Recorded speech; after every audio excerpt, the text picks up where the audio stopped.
¿Qué tal amigos de Canal 80? ¿Cómo se encuentran? Muy buena tarde, agradecemos el favor de su atención y sobre todo que nos estén acompañando aquí en este especial. La verdad es que para mí es un gusto tener nuevamente a Ulises Machuca. La verdad es que es un gusto porque de los mejores pintores de todo, pues me atrevo a decir hasta incluso de México. La verdad tu trayectoria habla sobre este gran personaje, pero hoy vamos a platicar de algo muy distinto. Pero bueno, antes de entrar en detalles, me gustaría pues, que te presentes, hermano, con toda la gente que nos ve en Atlixco y toda la región, por favor. Mi nombre es Ulises Ángel Machuca, soy oriundo del municipio de Piaxtla, Puebla, artista plástico y licenciado en Historia. Ok, Ulises, la verdad es que ya hemos tenido el gusto de platicar de tu trabajo, ¿no? De tu trayectoria. Hoy vamos a abordar un tema muy interesante, que es el nahualismo, pero como filosofía. Y hay que entender varios puntos, que obviamente vamos a ir tratando, vamos a ir desmenuzando esto poco a poco, porque es muy importante entenderlo, que no vamos a hablar de la cuestión de la transformación, no vamos a hablar de la cuestión de lo que es la metamorfosis, sino vamos a hablar de un aspecto más allá, que es la introspección, también igual el término, de dónde viene y todas las todas las vertientes importantes acerca de este punto. Pero Ulises, por favor, danos una introducción principalmente. El nahualismo, como muchas de la filosofía ancestral, es una temática que no está muy explorada, que no está muy compartida en nuestros tiempos y que, como mucha parte de nuestra historia, está mal contada. Como todo y como la historia es subjetiva, siempre existe la otra versión, la otra parte de la historia. Y esta otra parte de la historia, que era de nuestros ancestros, que era de nuestra tierra y era nuestro legado, no es tan compartida por muchas razones. Una, porque es difícil cuestionar un sistema que ya está establecido. Es difícil cuestionar un adoctrinamiento que ya tenemos normalizado. En muchos factores, y dentro de esa normalización existe la parte de la introspección de quiénes somos como personas, quiénes somos como seres humanos, quiénes somos como seres sociables en la sociedad, quiénes somos como una persona de familia, como una persona de trabajo, porque vivimos con diferentes personalidades y es una realidad, y entrar a indagar en todas esas personalidades es como cuestionarse y también reinventarse. Y en ese intento de reinventarse es un proceso donde llega un cuestionamiento, donde podemos y tenemos que aceptar de que nos podemos equivocar, de que finalmente es la característica que más nos representa como seres humanos, el error, porque a partir del error llega el aprendizaje. Ok, entonces es parte de una introspección, ¿no? O es una búsqueda dentro de nuestro pensamiento, de nuestro ser, para llegar a un punto, ¿no? O sea, creo que es muy importante también entenderlo como esta parte en donde nosotros mismos nos cuestionamos, ¿no? Acerca de cómo somos y cómo es nuestro ser, ¿no? El hecho de primero la primera pregunta, ¿no? ¿De quién soy? Como ser. La parte, digamos, de humano, esa parte que nos hace en conjunto como especie, porque existen muchos tipos de seres en este plano terrenal. Nosotros somos el ser humano. Están, diferentes especies, están las plantas, están los animales, que también tienen un ser, también tienen un sentir. ¿Qué nos diferencia entre un perrito y nosotros? La conciencia. Porque un perrito puede tener sentimientos y puede tener ese vínculo con el humano y puede tener esa conexión, y según otras creencias prehispánicas, como el tema del Xoloscuincle o en el tema del Mictlán, hasta esa conexión, el más allá. Pero muy independiente de esa conexión, un perrito va a necesitar una correa, porque si vamos a cruzar la calle tal vez no es consciente del entorno en que estamos viviendo. Claro. Porque es un entorno creado por humanos, no por caninos. Nosotros creamos o nos adueñamos de un entorno a nuestra conveniencia. Exactamente. Sí. Donde vivimos todos, donde no solamente vive el humano, También están las plantas, también están las aves, también están los reptiles, también están los caninos. O sea, diferentes seres que vivimos en este plano terrenal. El humano llegó a un punto donde en diferentes momentos de la historia se ha creído el centro del universo. Y eso es impulsado principalmente por el ego.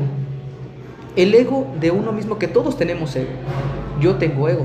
Y hasta cierto punto es bueno tener el ego, porque el ego va a permitir que nos hacemos, que cuidemos nuestra salud.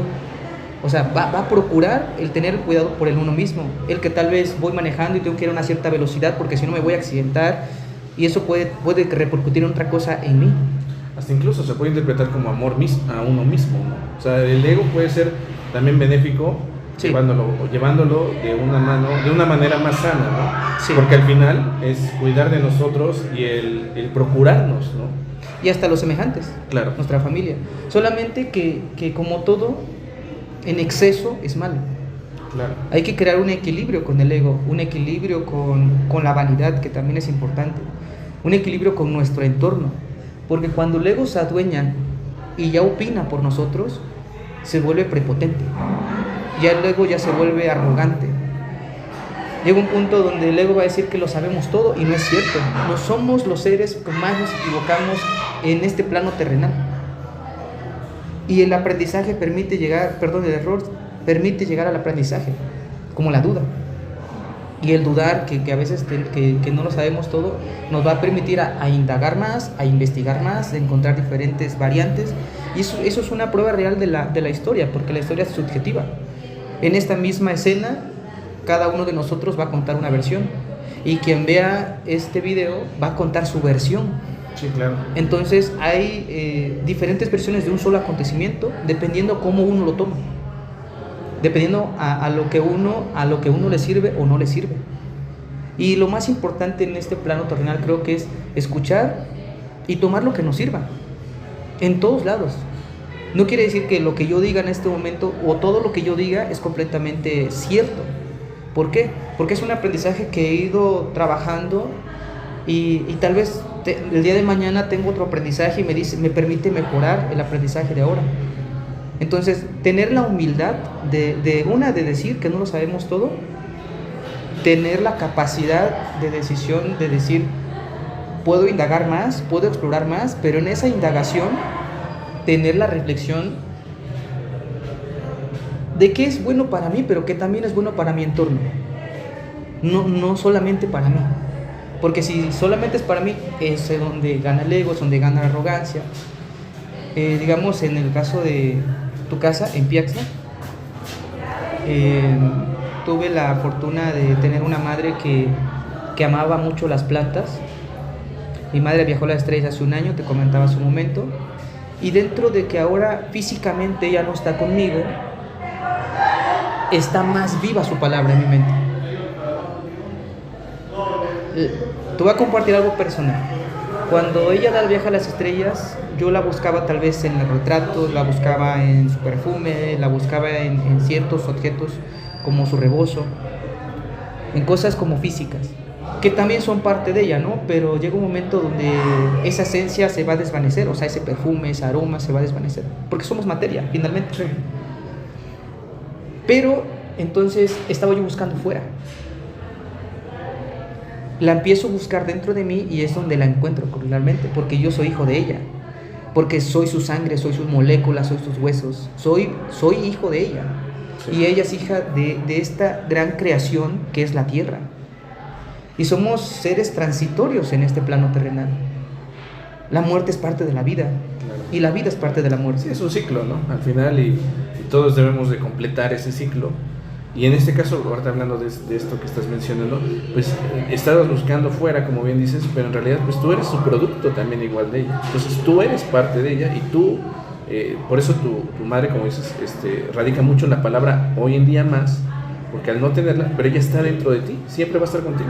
Exactamente. Es porque somos energía también igual.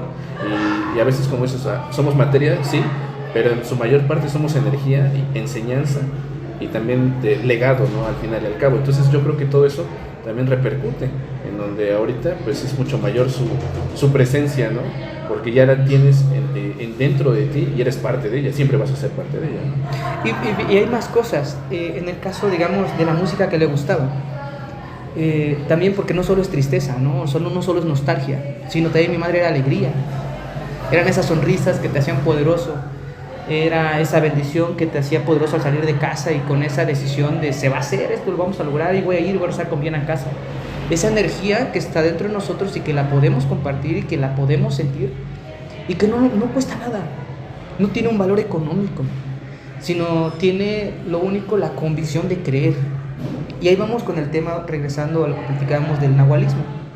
El nahualismo, el concepto viene de la civilización más antigua que está en nuestro territorio, que fue la antigua Anáhuac. Y la antigua Anáhuac era desde Alaska hasta Nicaragua. Todo Mesoamérica. Todo Mesoamérica. Y esta ideología viene amparada por la Toltecayol. ¿Qué es la Toltecayol? La Toltecayol es el pensamiento en colectivo. Es el pensamiento compartido para crear una civilización. Lo que ahora tenemos de que yo tengo mis pertenencias, tú tienes tus pertenencias y puedo respetar las tuyas y las mías. No, tal vez no podemos pensar lo mismo completamente, pero nos respetamos para vivir en sociedad como lo que ahora tenemos, como con todas esas leyes que son importantes, que todas las respetamos para vivir en convivencia. Y ese pensamiento en colectivo que nos hace vivir más sanamente, más éticamente, más profesionalmente, en todos los sentidos, pero también es el pensamiento que nos motiva a superarnos por sí mismo, pero creando un entorno con la naturaleza, completamente. ¿Cómo se medía el tiempo? ¿Por qué viene la principal medición de lo que empieza la civilización? Uno, cuando el hombre empieza a darse cuenta y empieza a pintar las cavernas, es cuando supone que empieza la iniciación de la civilización.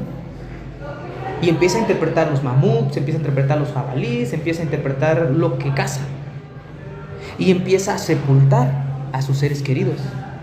Sí, claro. Después de reconocer que hay una transición en este plano terrenal y esa dualidad entre la vida y la muerte, pero aparte la espiritualidad del conteo del tiempo y buscar un propósito. ¿A qué venimos acá? ¿Por qué estamos acá? ¿Por qué precisamente en este momento? ¿Por qué a veces recordamos en sueños, creemos que estamos en otro lugar, que ya habíamos vivido? O que tenemos momentos, que tenemos sensación, esto ya lo viví, y creemos que ya lo soñamos, y posiblemente los déjà vus. O sea, nada sucede por suceder, todo sucede por algo. Y siempre hay mensajes de la naturaleza, siempre en el cielo, en la tierra, en la vibración, en el aire, en el agua. Pero dejamos de observar. ¿Cómo comenzó el hombre? Observando. ¿Cómo se comenzó a medir el tiempo? La primera instancia, el día y la noche. Segunda instancia, las fases de la luna. Tercera instancia, las constelaciones en el cielo.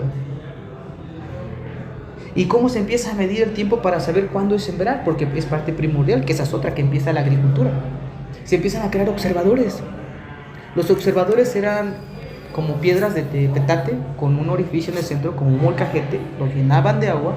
Se reflejaban ciertas constelaciones en el cielo como el cinturón de Orión y era la época para el temporal. ¿Cómo sabían la hora? El sol. ¿Qué hora es? Así, y muchos de nuestros abuelos seguramente en el pueblo son personas que todavía siguen trabajando de esa manera en el campo. Muchos incluso son astrónomos, ¿no? O sea, estudian realmente la cuestión de los astros, ¿no? Es muy diferente de la astrología con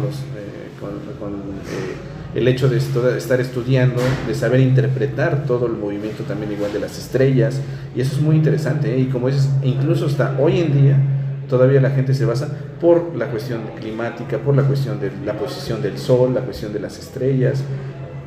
Vaya a decir, también las mismas pirámides están dirigidas hacia ciertas constelaciones.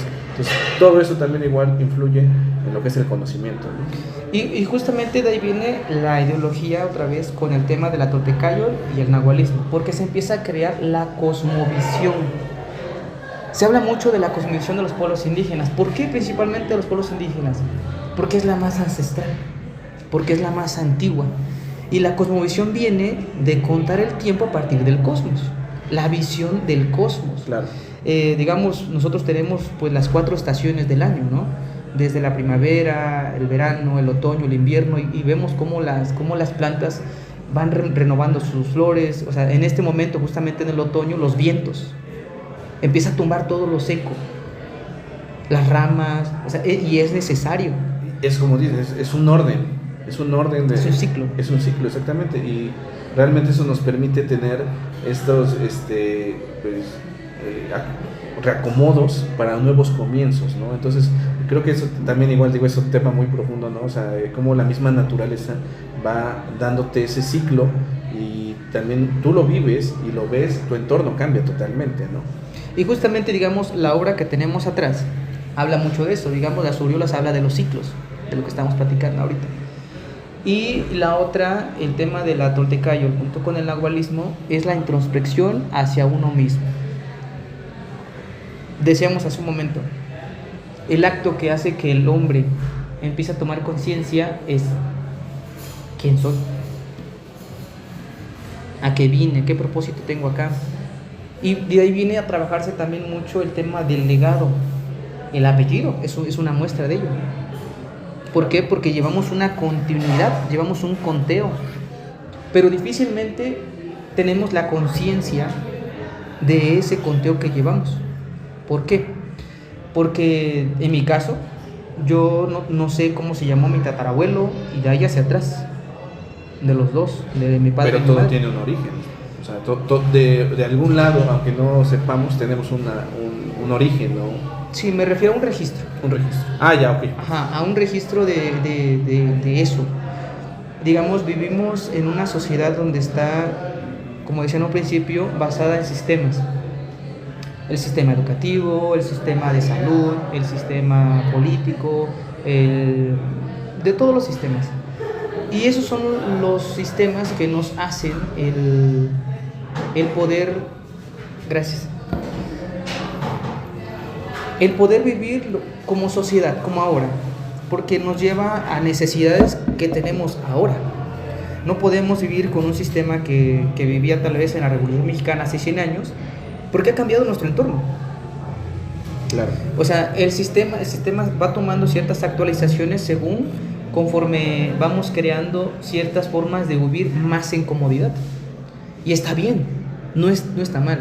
Solamente que si llegamos a un exceso de comodidad, llega el momento entonces ya no hay esa introspección de buscar la parte interna, porque nos volvemos más materiales, más físicos. Se dice que somos muy densos, la humanidad, y más en estos momentos se siente esa densidad en el aire, o sea, la tensión a veces en el aire, pesada, la energía pesada. ¿Por qué? Porque hay esa desconexión, somos mucha materia. Sí, dejamos de lado también el tema de la cuestión del espíritu, ¿no? De trabajar más en eso, y nos basamos más en lo material, ¿no? Y mantener el equilibrio con esa dualidad es importante. Las dos son importantes. Digamos, una vez más, regresando al tema justo el tema que estás tocando ahorita, es muy conocido, más que nada en los pueblos, cuando una persona tiene un susto, cuando una persona perdió un ser querido o tuvo una impresión grande, es muy conocido que se le baja la sombra. Las personas que en este momento se dedican a bajar la sombra, de hecho hay un programa estatal que las ha vuelto patrimonio cultural vivo de la comunidad. Ya les dan un papel, les dan ese reconocimiento. Ay, ¿es en serio? Sí, sí, okay. Claro. En Huaquechula hace poquito hice un mural donde ya falleció lamentablemente la señora, pero en vida se le reconoció como patrimonio cultural vivo. Y reconociendo esa otra parte que está muy poco explorada o está muy poco reconocida como seria. Platicábamos el tema como de curar. Digamos, mi madre también bajaba la sombra, curaba el latido, y eso solamente lo hacía en el pulso. Digamos, para bajar la sombra era la mano izquierda, cerca del dedo pulgar, y hay como un palpiteo, y en ese palpiteo, si no está acá, ha subido. Llega el punto que si ese pulso llega a subir tanto, uno se puede morir. Baja la vibración, tiene uno mucho sueño, la depresión es parte de eso. hay muchas cosas que no nos explicamos a veces ni por qué nos sentimos de esa manera, por qué nos sentimos como cansados cuando no hay un motivo, cuando no hemos hecho un trabajo físico que repercuta en ello. Vamos al médico, el médico va a decir tal vez que tenemos bajas las defensas, ciertas cosas, y tal vez tenga razón, y tal vez la persona se cure. Pero el médico con todo su conocimiento está estudiando el cuerpo, estudió la biología del cuerpo. Y entonces, pero la otra parte que también está muy bien estudiada, hay mucha información sobre ello, sobre el alma, sobre la conciencia. Y hay un archivo muy importante, no te voy a decir ahorita la fuente porque no lo recuerdo completamente, pero que cuando una persona la pesaron y tiene un peso en vida y después fallecida tenía otro peso. Sí. Entonces, ¿qué factor hace? Entonces, que la energía del cuerpo que se desvanece, porque seguimos acá físicamente, pero ya no somos cálidos, Sí. ya somos fríos. Sí, es lo que interpretamos o sabemos o le damos el nombre de alma, ¿no? O el espíritu, ¿no? Es la energía que habita dentro de nuestros cuerpos, porque somos materia y espíritu, ¿no? O la conciencia. O la conciencia. Y la conciencia como decía hace un momento, con C, y la conciencia con S. La conciencia con C, digamos ahorita que te decía de la película de Frankenstein, de Guillermo del Toro, nuestro gran genio que tenemos en México y en el mundo, hace una introspección, digamos, Víctor es el científico, es el médico, y Víctor llega un momento cuando va a quemar a su creación, se arrepiente porque le está gritando Víctor, se arrepiente, llega la conciencia con C de un acto mal que hice con nuestros semejantes, y en el momento que ese regresa, explota y tiene un accidente. Pero la otra conciencia es la que tiene su creación, porque es como un niño. Sí. A pesar de tener la figura grandísima y enorme y musculosa, es un niño que está conociendo el mundo y es consciente quién soy, se empieza a observar, se empieza a analizar y empieza a crear una conciencia interna, no externa. Esa conciencia que está más apegada al conocimiento. Y vamos con otro tema interesante que tal vez crea un poco de polémica por juntarlo, pero lo hago con todo respeto, que la conciencia está más ligada al conocimiento y el conocimiento está más apegado, según la ciencia últimamente, que ya no está peleada con el tema religioso tanto, con Dios, o sea, con el creador de todo. Y justamente regresando al tema del nahualismo, es eso, es la introspección con uno mismo, creando una conciencia de que somos personas con un libre albedrío, un poder de decisión, porque podemos decidir hacer o no hacer. Claro. Pero el tema está en que a veces no nos hacemos responsables de esos actos. Totalmente. En que hacemos y como decíamos hace un momento, sale algo mal, ay Diosito, ¿por qué a mí? Y empiezan hasta los memes, ¿no? De, pues ya dale tus batallas a otro guerrero, ¿no? Y cositas así. Pero realmente muchas de esas son indirectas, ¿no? Y nos pueden suceder como podríamos decir en este momento como accidentalmente, ¿no? Coincidentemente. Como que nos puedan asaltar o que nos puedan hacer ese tipo de cosas que a mí afortunadamente no he tenido esa mala suerte y no la deseo. Pero hay cosas como que nosotros mismos, ¿no? Como el hecho de no atender ciertas cosas que sabemos que en un futuro nos van a repercutir tarde o temprano, ¿no? Y digo, no atender ciertas cosas como el uno mismo educarse, como el uno mismo cultivarse, a eso me refiero. En que sabemos que tarde o temprano una persona que trabaja sobre cualquier cosa, sobre cualquier proyecto, le va a dar resultados. Sí, porque es perseverancia, es trabajo, es resultados, es constancia. Y muchos van a preguntarse por qué a él le va bien, por qué él tiene su programa, por qué él tiene esto, por qué tiene el otro. Pero a veces no vemos lo otro, ¿no? Que hay un sacrificio, que hay un tiempo invertido, que hay un conocimiento que se ha buscado, que no ha llegado nada más, se ha buscado. Entonces todos tenemos ese libre albedrío de poder de decidir, pero tenemos que hacer responsables de uno mismo. Y ese mismo, uno mismo decir, me equivoqué tal vez, pero tengo la capacidad de reorientarme en el camino, tengo la capacidad de reinventarme. Y muchos de esos reinventamientos viene con otra palabra que también viene con este tema, que es el despertar. Y el despertar es eso, de a veces salirse de ese sistema y llegar a la fuente, llegar al yo interno, al ser interno, hay plantas maestras justamente con ello, que México es muy rico en ello, de la forma correcta, de la forma respetuosa, cuando hay un propósito que buscar, cuando no sea por curiosidad, cuando sea por conocimiento, por indagar adentro. Y más que nada, como dices, por respeto. O sea, debe ser con mucho respeto, porque hubo un tiempo, de hecho me acuerdo perfectamente que eso se agarró incluso de moda, ¿no? La cuestión de la ayahuasca y tantos tratamientos, ¿no? En lugar de hacerlo de una forma explorativa, ¿no? Lo hacían de una forma de diversión, y a veces era, es complicado, ¿no? Poder llegar a tener ese respeto, sobre todo cuando estás hablando de temas muy profundos, ¿no? Y también igual temas que son difíciles de explorar. Si uno consciente, ¿no? Sin ayuda de esas plantas maestras, es complicado. Imagínate, ¿no? O sea, una persona que lo haga por diversión no está preparada, y no hay respeto por la naturaleza.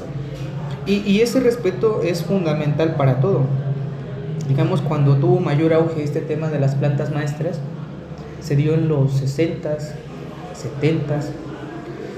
Y no es casualidad que cuando tuvo mayor auge el tema de las plantas maestras, comenzó un movimiento que fue llamado, o una propaganda, una mala publicidad, como los hippies. Y que fueron catalogados como personas que no se bañaban, personas que hacían como destrozos, que no trabajaban, como personas con todos los despectivos posibles o prejuicios posibles. Cuando ellos, ¿qué buscaban? La paz. ¿Cuál era el mensaje? Paz y amor, paz y amor. Y empieza esa manipulación también. ¿Por qué? Porque se empieza a catalogar ese despertar que empieza con una investigación científica, que es empiezan a trabajar los psicodélicos. Y estos psicodélicos, que son muy conocidos mucho con una gran maestra que fue María Sabina. Y María Sabina hace una introspección con los niños santos, que son los hongos que dan en Huautla de Jiménez, la misma tierra. Ese conocimiento, ¿de dónde viene? De la tierra. Y los hongos son lo de los más antiguos que existe en este plano terrenal. Son los que mantienen realmente a las plantas. Claro. Y que hay una vinculación interna y una conexión completa entre ellos. Hay una comunicación interna fascinante.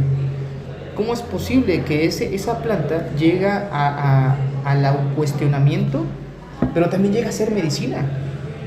Y esa medicina que viene a partir de ¿qué? De cantos, esa conexión. ¿Qué decía María Sabina? Decía que se cure con el ruido de la cascada, que se cure con el viento, que se cure con el canto. Esos eran los poemas de María Sabina, y nunca pudo hablar español. Siempre lo cantó en su lengua. Y era una mujer que por su nobleza, porque ella nunca lo hizo como tal un negocio, se aprovecharon de esa nobleza. Y esa nobleza permitió a veces el abuso de mucha gente que llegó allá y que ya no hacía todo el procedimiento, con los 4 días de ayuno, antes, los 4 ayunos después, de cuidar la alimentación, de crear un propósito. Y ella lo hacía también con ese sincretismo de lo que estamos platicando ahorita. Sí, claro. Ese sincretismo que entra entre la religión prehispánica y la religión católica, en este caso el cristianismo. Y esa vinculación que en nuestro país no está peleada, está muy viva. Y en muchas celebraciones que tenemos, el Día de Muertos es una de ellas. Claro. La misma celebración de la Virgen de Guadalupe, que se vincula con otra fecha prehispánica, que cada una tiene su esencia, para no entrar en conflicto, y es importante. Con todo respeto, yo soy guadalupano también, soy cristiano, pero también me gusta trabajar la parte ancestral, no por llegar a una comparación, porque cada uno tiene su esencia, pero los dos tienen esa vinculación de que buscan el bien de la humanidad, buscan ese equilibrio del pensamiento, ese equilibrio entre el cuerpo y el alma, ese respeto por la naturaleza, porque somos naturaleza. Claro. Y vamos a regresar a la naturaleza. Polvo eres, polvo te convertirás. Exactamente. Y si bien nos va, o sea, podemos tener todos los honores como una ofrenda. Esa es la diferencia entre el mexicano, podríamos decir, en el mundo.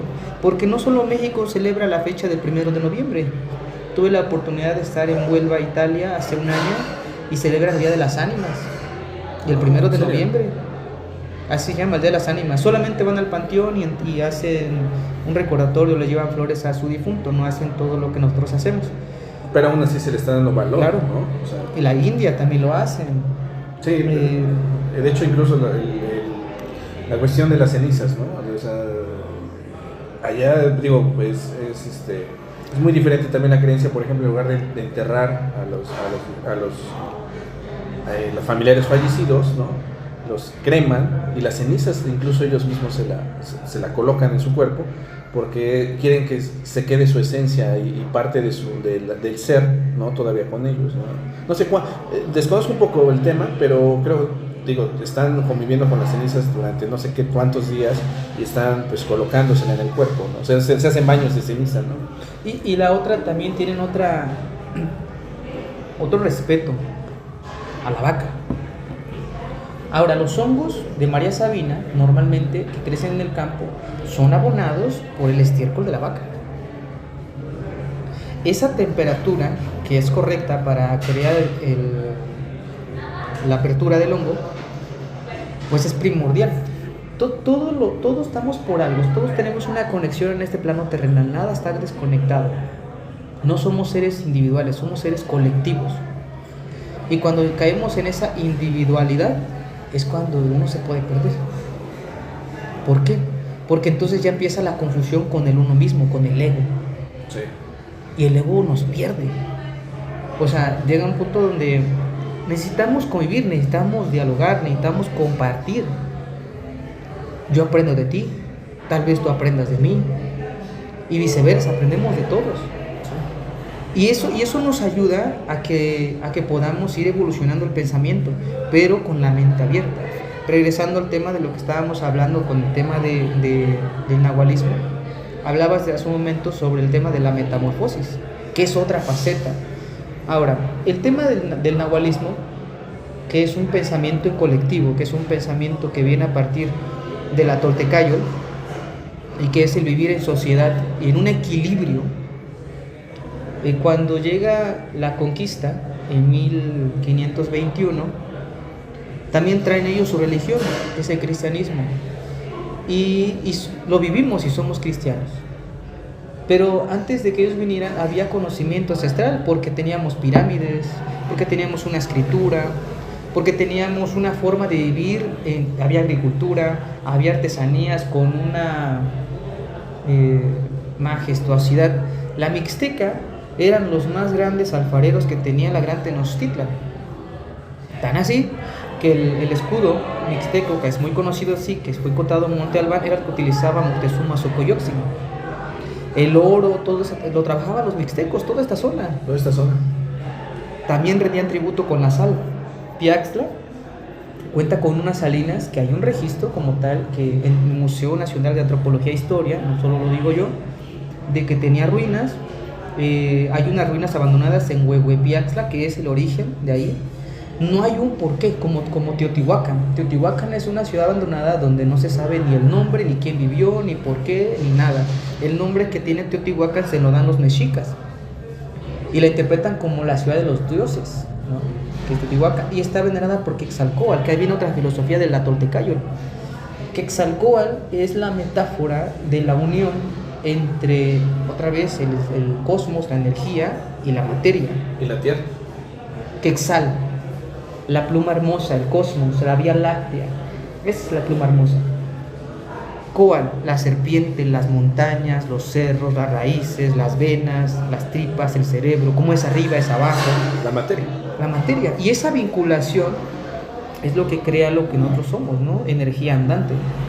En 1325, el 13 de agosto, que es la fecha oficial, pero también es una fecha que llega a variar, pero oficialmente en nuestra historia es el 13 de agosto de 1525, encuentran al águila devorando la serpiente, según nuestra historia actual, en un copil. cosa que en la otra historia varía un poco. Sí, se dice que llegan en medio de un islote, en el punto del cenit del sol. ¿Qué es el cenit del sol? Es el punto más alto del sol, en vertical. Se supone que todo estaba nublado y que se abre solo en ese espacio del lago. Alumbra y estaba el águila sobre el nopal. ¿El águila qué representa? El águila representa al nahual del sol. Y era la fecundación del sol fecundando a la tierra. Y hay un elemento en la piedra más antigua que habla de nuestro escudo nacional, que tiene al lado el glifo del vapor. Sino es esa fecundación de calentar la tierra, porque nuestra tierra es una piedra fría, con el calentamiento del sol hace la evaporación que posteriormente crea la nube y viceversa, ese ciclo. Es un ciclo. Y nosotros vivimos en ese ciclo. Nosotros vivimos en un espacio o coincidimos en ese espacio con toda la narrativa de lo que vivimos a nuestro alrededor. ¿Cómo eran los nombres anteriormente? Nos vamos, digamos, a una civilización norteamericana como los indios Cheyenne, o que es mejor conocido mayormente como los indios Apache, ¿no? Muchos, porque hay diferentes también civilizaciones. Claro. ¿Cómo eran los nombres? Caballo recostado, danza de nubes. En el momento del nacimiento era una interpretación de qué estaba alrededor. Sí, claro. Y ese es el tema del nahual como tal. Nombres: Cuauhtémoc, águila que desciende, o águila que cae. Hay dos interpretaciones. Una que dicen que es un presagio, porque es cuando el último Huaytlatoanit, que tiene nuestra gran Tenochtitlan. Otros dicen que no, que el nombre es como: ¿cuándo cae el águila? ¿Cuándo baja el águila? Cuando va a cazar. Es el único momento que baja. Sí. A menos de que se vaya a su nido, pero si no, baja a cazar. Es eso también. Entonces, sí, ¿de cómo lo queremos ver? Sí, la interpretación, principalmente. Ahora, en pueblos como Guerrero, como Oaxaca, todavía se hacen como ciertos momentos de buscar quién es tu nahual. Y ahí viene la otra parte. El nahual, en diferentes momentos o diferentes interpretaciones, puede ser tu guía espiritual. Un animal que te va a cuidar. Siempre todos nos topamos un tipo de animal, normalmente en la naturaleza. Como que se encuentra uno mucho. Como que se vuelve parte de uno, ¿no? También. Y se vuelve ese cuidador. Hay animales como muy simbólicos, como los animales cósmicos de la noche, que son las luciérnagas. Animales cósmicos del día, como lo es el colibrí. Los guardianes de la noche, como es el jaguar, el ocelote, el coyote.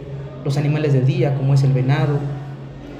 Entonces, esos seres que se mantienen en muchas culturas, que no es una casualidad que el venado sea considerado el abuelito en la cultura wixárika, mejor conocidos como huicholes, pero también se baila en Sonora con la danza del venado, con los yaquis. Pero también era contemplado como un ser divino en los mixtecos, en los mexicas. Tiene mucha importancia, ¿no? Y la conexión del humano con la naturaleza. Y hablando de lo de las culturas, también igual hablando de los indios apaches o americanos, también la cuestión de los tótems, ¿no? Que siempre va a ser el animal que lo guía, ¿no? Que siempre está con él hasta su viaje astral, ¿no? En las estrellas. Es como lo que nosotros tal vez tenemos la idea de lo que hace un alebrije. El tótem es también quien hace ese cruce de la vida material con lo espiritual, ¿no? Digamos, el alebrije pues es una creación moderna, ¿no? Sí. Que ya entró en ese surrealismo mágico que vivimos en nuestro país, y que todo existe, ¿no? Porque si existe en la mente, puede existir en todos lados. Sí, claro. O sea, eso es la realidad, ¿no? Lo podemos llevar. Y el poder del pensamiento, que realmente tiene mucho poder. Y ahí viene la otra palabra, que es la manifestación. Pero me regreso otra vez, porque sí necesito explicar esa parte de lo del nahual, que no es más que un ser de conocimiento. No es un ser vinculado a demonios, no es un ser vinculado a cosas negativas, al contrario, es un ser que anteriormente mantenía el equilibrio. ¿A dónde acudían anteriormente? Si ahorita, digamos, una persona quiere ir a la iglesia, si quiere confesar, sale renovado, porque va con esa fe y va con un ser que se supone que tiene un conocimiento vinculado, o es el vínculo con nuestro Supremo, ¿no? Claro. Con el gran arquitecto. Pero entonces, anteriormente, ¿con quién acudían? Acudían con los seres que sabían de plantas, que curaban a partir de la tierra, que curaban a partir de la energía. Y esos seres eran normalmente personas que eran aislados mucho de la comunidad, estaban muy compaginados con las plantas, muy en comunicación con los animales. Y una de las personas que vive hoy en día así es el Tata Cachora. Tata Cachora es un indio yaqui que tiene 112 años, va a cumplir en este enero 113 o 114 creo. Y es catalogado, es uno de los personajes más emblemáticos de toda esta espiritualidad, el tema también de la Toltecayo y el conocimiento ancestral. Y es muy respetado y muy conocido. En varias de sus entrevistas él habla de un libro que es muy conocido en el mundo, que generó millones y millones en economía para un chileno que se llamó Carlos Castañeda. Carlos Castañeda, en su libro, habla de las historias de Don Juan. Y Don Juan es un chamán, como platicamos en un momento, que se cataloga ahora a los seres que trabajan con las plantas. Es el nombre que se les denomina, y que cura a partir de la naturaleza, y que cura el espíritu o el alma, o que tiene esa conexión para indagar en ello. Y en su libro habla de que somos muy materiales, que somos otra vez el ego. Y que para que una persona llegue a una introspección y llegue realmente a conocerse, se tiene que olvidar de su ego y tiene que olvidarse de su historia personal. ¿Por qué? Porque ya vivimos en una sociedad donde tal vez yo tuve unos compañeros en la primaria que creen que sigo siendo el de la primaria porque ya no conviven conmigo. Después tengo otros del bachillerato que tal vez creen que soy como del bachillerato, que yo no he convivido. Tal vez hay otros que en la licenciatura conviví, tal vez creen que soy el mismo. Y no está mal, sino porque no ha habido esa renovación de comunicación. Claro. Y que hay personas en otros lados que no está mal, pero son felices así como son, así donde viven. Hay personas que tal vez quieren vivir todo el tiempo en la comunidad y está perfecto, pero ya tienen una forma de vida establecida. Y hay otras personas que les gusta salir a conocer otros lugares y que van aprendiendo de todos esos lugares. Porque somos seres de aprendizaje. Sí, claro. Entonces, ninguno está mal. Solamente que son dos aprendizajes diferentes. Entonces, aquí quiero llegar con eso. Sino que somos seres de evolución. Nada es estable, ni la misma muerte, ni la vida. Porque somos eso, el resultado de la vida y de la muerte. Cuando alguien fallece, empieza esa degradación hasta que llega a ser polvo. Empieza primero la putrefacción, después llegan los gusanitos. Y la de la tierra, y volvemos a la tierra. Y vuelve el sistema. Y esa tierra es una plantita, sí, que posteriormente se guarda por nosotros o por un animalito, y otra vez, ¿no? O sea, y esa energía que al final pues queda, o que está ahí, ¿no? El hecho de, otra vez, regresar al tema de la personalidad, que tenemos diferentes personalidades en diferentes momentos, según lo que aprendamos y según lo que vivamos, porque tú eres como eres por cómo has vivido, y yo no sé qué has vivido, pero si yo llego a cuestionarte y llego a crear un prejuicio, porque es un juicio anticipado, el prejuicio, ¿no? Pero yo no me atrevo a decir, oye, ¿por qué eres así? O a conocerte, no voy a entenderte. Sí, claro. O sea, y eso a veces pasa como padre e hijo, ¿no? No hay esa conexión, entonces llega esa imposición de decir, es que tú eres así y así y así y así, cuando no hay esa comunicación, o entre amigos o en la sociedad, ¿no? Vuelvo a repetir, que no es un juicio, y no estoy diciendo que yo lo sé todo, sino que la comunicación es la base para vivir en un mejor entorno en todos los sentidos. Claro. En relación de pareja, en relación con la comunidad, en relación con familia, en relación en el trabajo, comunicación. Tal vez yo puedo pedir algo ahorita y tal vez la persona que está pasando tal vez tiene un tema, un problema y no me escuchó, y yo creo que me está haciendo una grosería, pero no sabes lo que está viviendo, porque yo lo interpreto a mi manera, sí, pero yo no sé qué está pasando allá. Ese es un prejuicio, ¿no? Pero no es nada personal en este plano terrenal.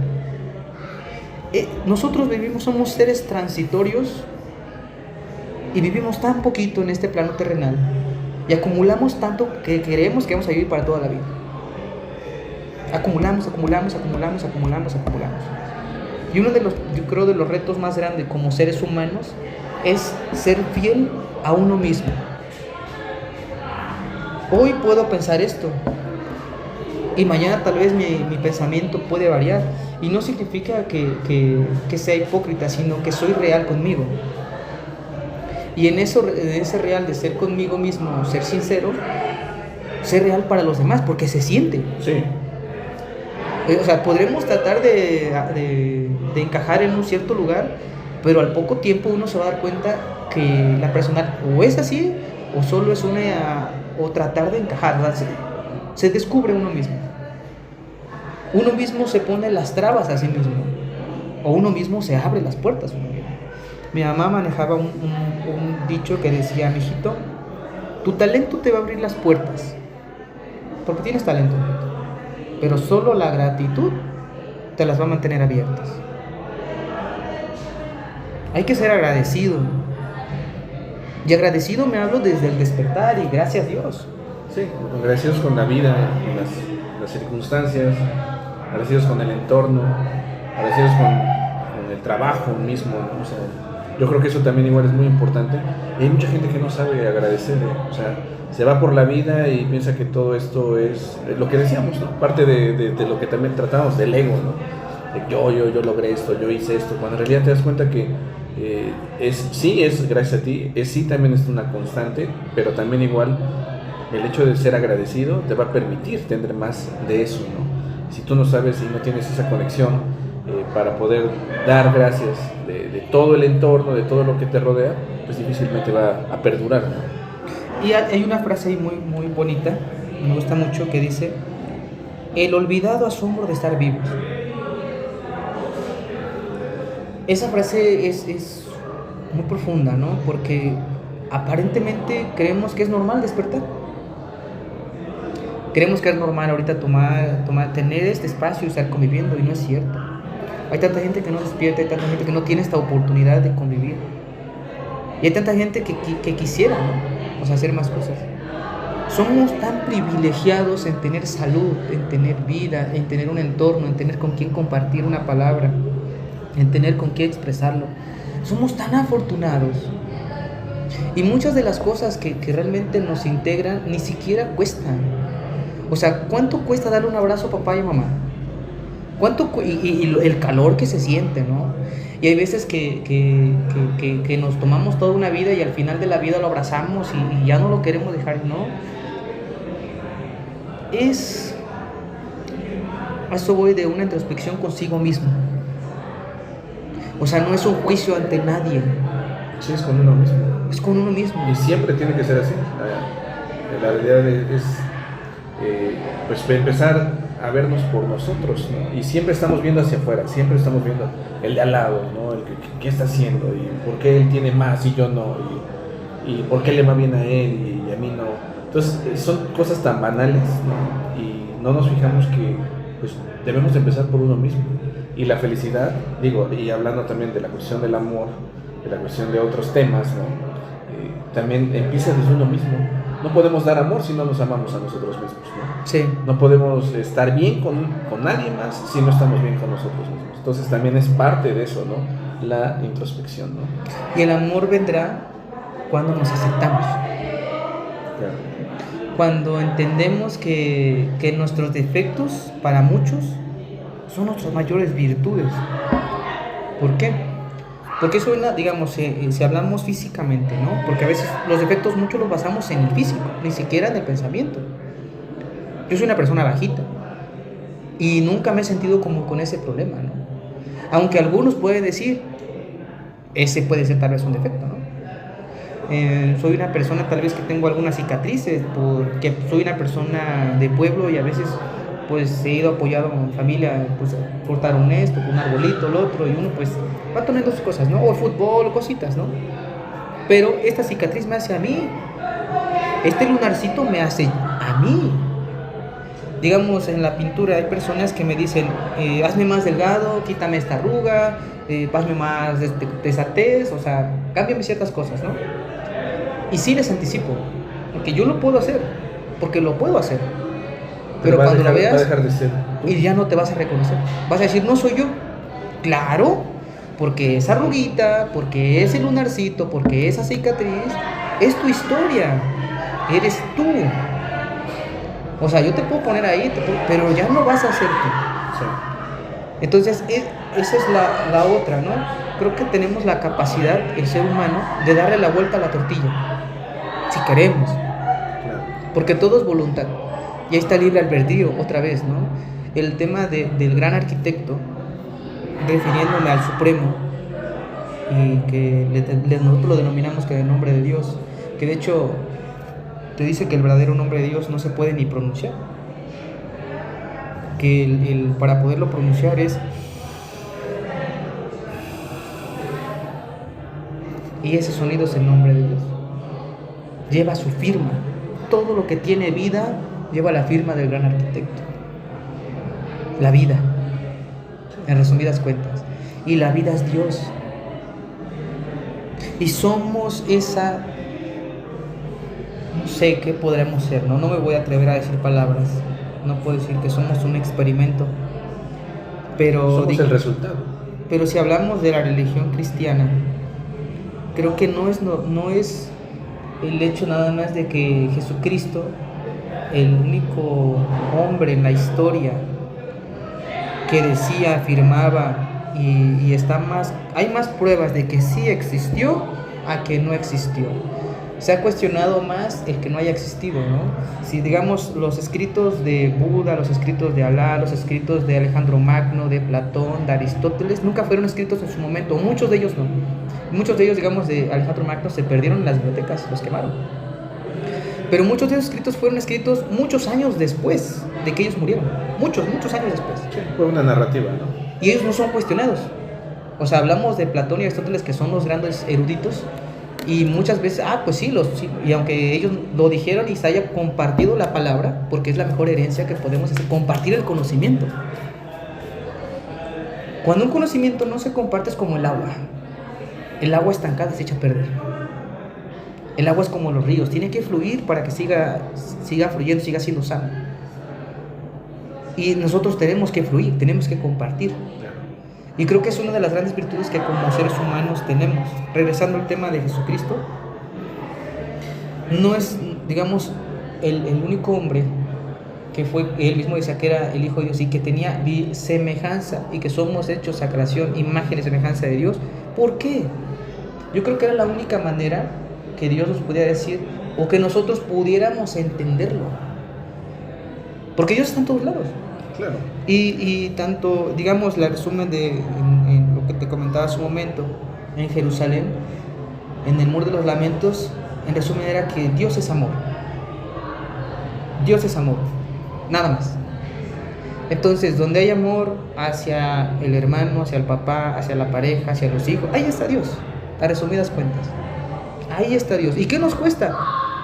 Pues solamente bajar el ego, bajar muchas cosas de que si nos equivocamos, discúlpame, perdóname, y hasta uno se siente mejor. Y digamos otra vez, regresando a la película de Guillermo del Toro, al final termina, que es fascinante, te voy a dar un spoiler. Ojo, alerta de spoiler. En perdonar. Saber que alguien te hizo daño y perdonarlo es la más grande sabiduría que tenemos. Perdonar. Porque al perdonar, tanto perdonas a él y te perdonas a ti, tú vives en paz. Sí, al final, de hecho, siempre han dicho, ¿no?, que la cuestión del odio, la cuestión de estos temas en donde pues guardamos este rencor, pues a quien le hace daño más es a uno mismo. La otra persona ni enterada o no le va a afectar tu sentimiento, y más sin en cambio uno mismo se hace daño y vive con eso. Y nos enfermamos. O sea, ese es el resultado de acumular odio, acumular envidia, acumular resentimiento. No le va, como dices, no le va a afectar a nadie más, nos va a afectar adentro y se va a reflejar afuera. Sí, porque el cuerpo, ¿cómo se llama? Somatiza, y sobre todo también igual el cuerpo siempre va a estar arraigado a la espiritualidad, al sentimiento también de nosotros. Lo que decías, ¿no? Puedes curar el cuerpo, pero no curas realmente todo lo que hay dentro, ¿no? La cuestión de la persona, del alma, ¿no? Y mientras esté enferma el alma, el cuerpo va a seguir estando enfermo, ¿no? A pesar de que lo puedas ir a un médico y te cure. Y se ve, y se nota también. O sea, vuelvo a repetir, creo que vivimos en una sociedad muy densa, sin prejuicios, sin tratar de juzgar a nadie. Pero si volteamos a ver a nuestro entorno en la carretera, ¿no? Nada más, a veces pues se ve, se siente, ¿no? A veces el ir a comprar a la tienda también, una atención, o sea, voy a repetir, pero nada es personal. O sea, tenemos que entender que somos diferentes mundos y que este cerebro tiene tantas formas de pensar. Literalmente somos unas computadoras andantes que si no alimentamos el músculo se va a estropear en algún momento y nos va a fallar por alguna razón. Y digo estropear en el sentido de que perdamos la conexión con lo que somos. Nada más en eso, en que reconocer y tener la humildad de que hay un supremo y que tenemos que aprender, y que tenemos que aprender de uno a otro. O sea, llegar a esa introspección de decir, ok, tal vez yo pinto, pero no lo sé todo en la pintura, ¿no? O sea, puedo aprender de más artistas, puedo ver una perspectiva diferente tal vez de algo similar. Sí, porque volvemos a lo mismo, todo es interpretación. Exactamente, y de esta obra cada uno se puede contar su historia. Regresando al tema del nahualismo, con el tema del nahual, nahual son dos palabras que se dividen en náhuatl. Nahui, que significa cuatro, y atl, que es agua. Las cuatro aguas y la interpretación de el que pasó las cuatro aguas del conocimiento, ese es un nahual.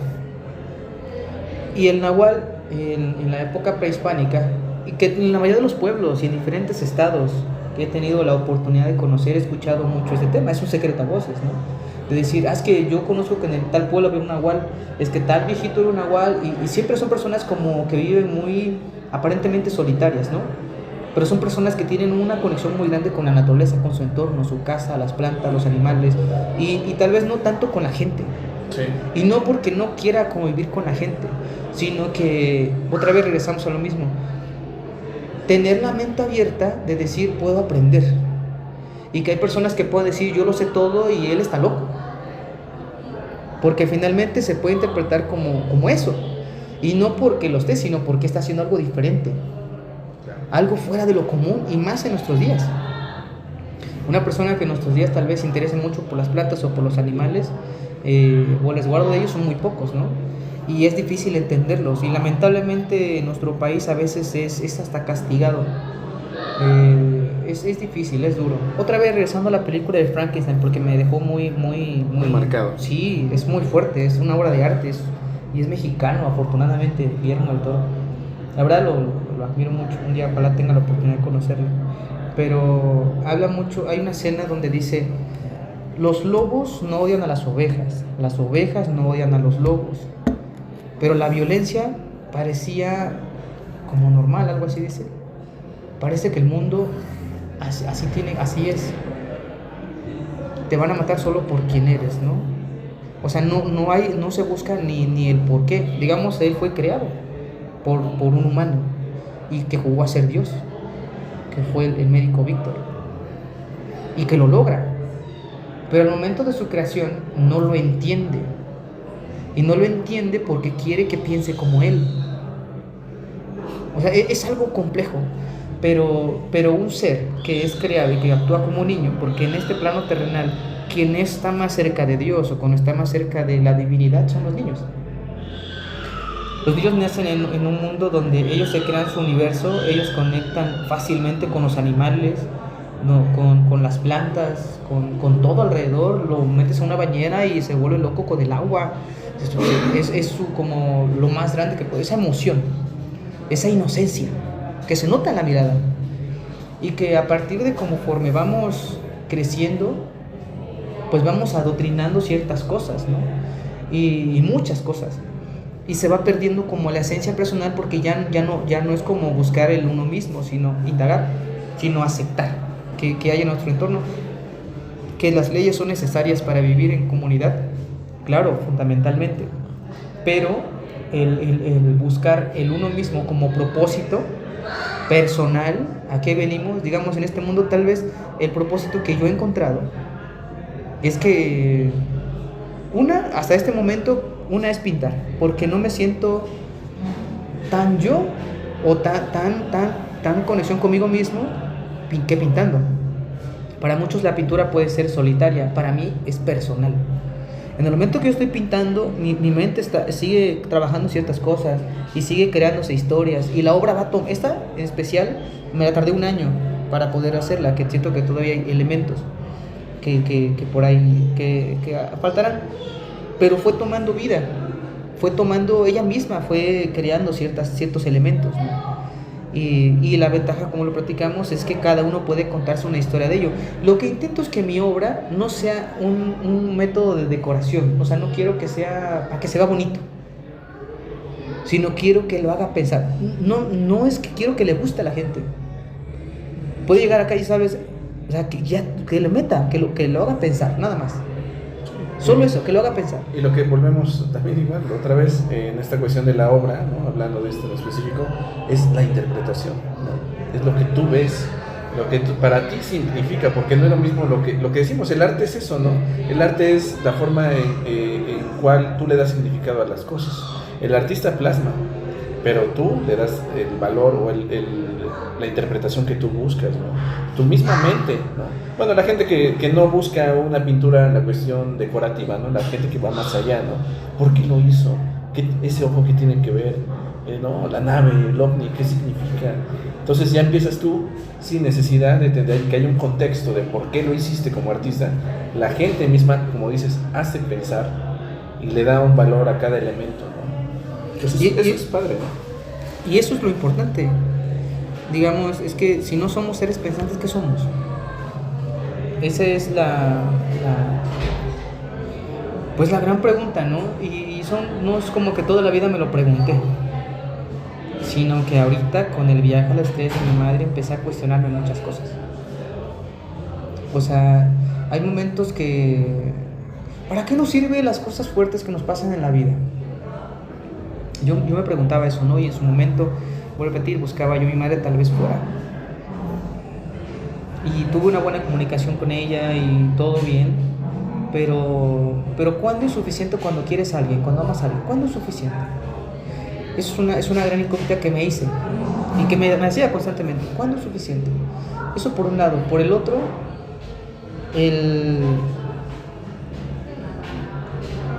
pues cambia tu vida completamente, ¿no? Porque ya no está el ser que te dio la vida. Y tal vez, y no puedo decir que todos citamos lo mismo, no, porque en mi caso yo convivía mucho con ella, pues. Entonces, por eso es como a veces el cuestionamiento de ¿qué sigue? Y a partir de aquí, ¿qué sigue? Va a cambiar mi vida, pero ¿cómo va a cambiar? ¿Para qué va a cambiar? ¿Para bien? ¿Para mal? Entonces, esas cosas fuertes que nos pasan en la vida es para forjar carácter. Como para buscar esa introspección otra vez consigo mismo y decir, ok, esto es parte de la vida, porque es la ley de la vida, pero me tiene que ayudar para algo. Todo tiene que ayudar para algo. Al final es aprendizaje. Y digo, solo es un ejemplo, ¿no? Digamos, puede haber personas que se separan, puede haber personas que pierden un hijo, puede haber personas que tienen un accidente, puede haber personas que pierden el trabajo, o sea, todo lo malo tiene que ser un impulso para lo bueno. O sea, yo estoy poniendo un ejemplo nada más, ¿no? Sí. Y eso tiene que ser esa motivación de decir, vamos a voltear la tortilla y vamos a buscarle lo positivo y que nos permita pues mejorar y evolucionar el pensamiento para vivir mejor, nada más. O sea, todo tiene que servir para algo, porque si nosotros creemos que es para mal, es como si decir que Dios se equivocó, y no es cierto. Hay un artista, un arquitecto de Italia que había creado una escultura perfecta y todo el mundo que era perfecta.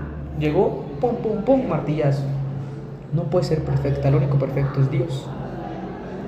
Esa filosofía de decir que no somos perfectos nos mantiene los pies en la tierra. De que sigamos aprendiendo de todos, porque todo nos va a ayudar en algún momento. Tal vez no sabemos para qué, tal vez no es el momento, pero si nos seguimos preparando, llegará el momento que sabremos para qué nos preparamos, ¿no? A eso me refiero. Perfecto, pues bueno, la verdad es que ya nos aventamos un rato aquí platicando. Es un tema, la verdad, bastante extenso, sobre todo también igual agradecemos también igual el hecho de poder platicar esos temas, ¿no? Que a veces hasta incluso no es algo tan común, ¿no? pero siempre va a ser algo de una retroalimentación. Y digo, la verdad agradecemos también igual a la gente que ha estado aquí con nosotros, ¿no? Como con este tema, porque hay mucha duda también igual. Esperamos haya esa apertura también igual, ¿no? Y que simplemente pues también explore las posibilidades, ¿no? Nunca está de más. Y sobre todo también igual en esta situación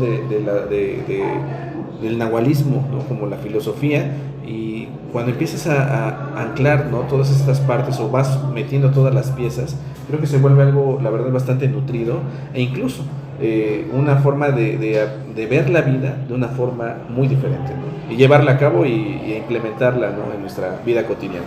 Pues yo no intento como cambiar la mentalidad de nadie ni cerquita de ello. Solo intento como compartir tal vez lo que me pasó a mí en este caso, que me permite ver tal vez la vida de esa manera, y tal vez el día de mañana me permita de otra, como vuelvo a repetir, porque somos esos seres constantes y esos seres evolutivos. Pero con siempre reconocer, si nos equivocamos, reconocer nada más. En este caso es el conocimiento más ancestral que existe en nuestra tierra, la náhuatl, que era desde Alaska hasta Nicaragua, toda Mesoamérica, que son otros, y toda la parte de Norteamérica, y ese conocimiento que sigue a nuestros días en los pueblos originarios. O sea, no es algo que yo estoy inventando, no es algo que yo estoy sacando de la manga y que estoy tratando de que suene bonito, no. Es algo que ya existe y existió hace miles de años. Claro. Y que está muy poco explorado. Por eso comenzaba como con eso en un principio, de que dejamos muchas cosas en el olvido de lo que éramos antes, y que siguen ahí. No por algo siguen paradas las pirámides, no por nada se sigue investigando, no por nada hay tantas incógnitas de cómo lo hicieron. O sea, tanto que se cree que lo hicieron personas de otro mundo, ¿no? ¿Por qué no creer que nosotros somos capaces de hacer eso? Y que tal vez nos falta algo en esa cuestión evolutiva del humano para lograr hacer eso nuevamente, ¿no? O hacer cosas mayores a eso. Claro. O sea, a eso me refiero. Nada más en que hay una ideología que se está hace miles de años y que muy poco se comenta porque pues puede ser uno ya como blanco de crítica, o uno blanco de prejuicio, de decir, es que posiblemente pues él ya está creando tal vez otra ideología. No es cierto, sino la intención solo es compartir. La otra, la interpretación correcta está en las redes sociales, que está disponible para todo el mundo. Claro. O sea, no es algo que yo tenga guardado en mi casa, ¿no? Está abierta para todo el mundo la información en internet también. No todo lo internet está como apto también, pero hay fuentes serias. Sí. Y hay personas físicas que lo viven el día de hoy y que bajo su experiencia, yo soy una persona muy joven a su edad, ¿no? Digamos el Tata Cachorra con 112 años. O sea, son personas que han vivido mucho tiempo y que la gente los respalda. Sí. Están muchos personajes interesantes en su momento que tenían conocimientos parecidos, como Pachita, como Jacobo Grinberg, que hablaba mucho del salto cuántico, que va muy ligado como con el tema de la espiritualidad. O sea, tal vez no es completamente lo mismo, pero es parte de. Sí. Y eso voy de que todos estamos enlazados y el conocimiento está enlazado. Y ahora creo que en la actualidad tantas cosas que se ha comprobado que ya no está tan peleado el tema de Dios con la ciencia. Entonces, al contrario, es algo interesante. Solamente invito a la oportunidad de que se pueda dar cada quien de buscar adentro. Nada más, sin ponerle nombre. Cada quien le puede poner el nombre que sea, mientras estemos en paz, mientras convivamos en paz y podamos transmitir el amor en familia, póngale el nombre que sea. Nada más. Perfecto, pues sí, Ulises Machuca, la verdad muchísimas gracias, ¿no? La verdad es que es un gusto platicar esos temas y sobre todo también igual que la gente nos haya visto, ¿no? También igual, como dicen, están las fuentes, búsquenlas, hay fuentes muy confiables y sobre todo también igual, pues hay que investigar un poquito y también igual hacer parte un poquito y quedarse con esa duda, ¿no? ¿Será cierto? Es Vamos a investigar. Exacto. Es importante la duda.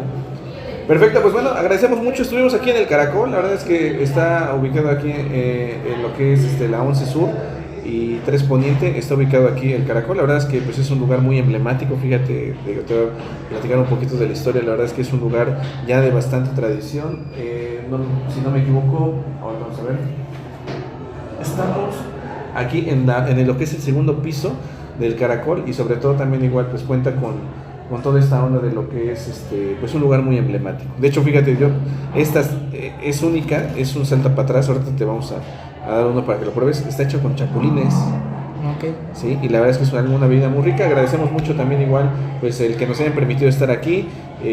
Un lugar, como les digo, que les recomendamos ampliamente, gracias a doña José, a su hijo también Miguel, a todo el personal, le agradecemos mucho las facilidades. Y Ulises, muchísimas gracias también por haber Con estado gusto. aquí. Perfecto, pues bueno, no fui tu amigo Mar Rosales, Ulises Machuca, muchísimas gracias y nos estamos viendo en la siguiente. Hasta pronto, muy buena tarde, gracias por estar aquí.